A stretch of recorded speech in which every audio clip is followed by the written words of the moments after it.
Quel est ton rapport au bien matériel? Ben, l'argent ne fait pas le bonheur. Non, non, il fait le bonheur clairement, mais alors je sais pas comment être heureux parce que je sais pas comment gagner correctement de l'argent. C'est-à-dire, alors, toute la première moitié de ma vie, j'étais un panier percé. C'est-à-dire, là, j'avais vraiment de gros problèmes parce que je dépensais beaucoup plus que ce que j'avais. Maintenant, je suis devenu beaucoup plus raisonnable vis-à-vis de ça.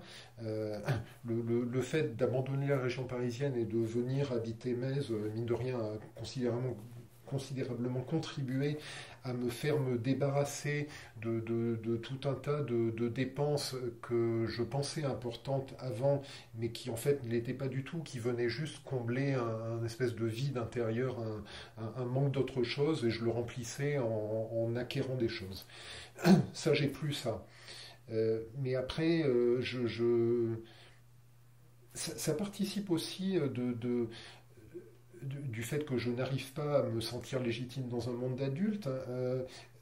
Procédant de ça, dans le cadre de mon métier, j'ai parfois l'impression que l'argent que je demande aux gens comme contrepartie à mon travail, je leur vole un peu.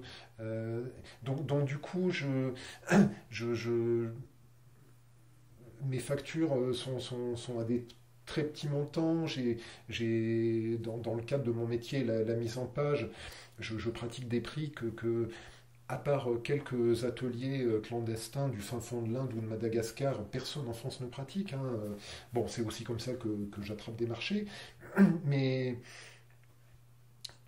malgré ça, malgré ces petits tarifs, des fois j'ai l'impression d'arnaquer les éditeurs avec mes factures. Enfin, j'ai du mal, quoi. Alors que je sais que c'est pas vrai, hein, mais j'ai beaucoup de mal.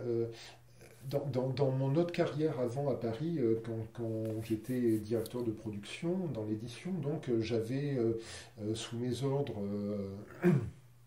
entre 2 et 4 personnes, ça dépendait des périodes, et donc je m'occupais aussi des négociations salariales pour ces personnes-là. Et pendant 5 ans, on me proposait à moi, c'est-à-dire le PDG de la boîte, quand il m'avait en entretien tous les ans, me proposait des augmentations personnelles. Et je le dis, mince, c'est pas pour me vanter, c'est la façon dont je fonctionne.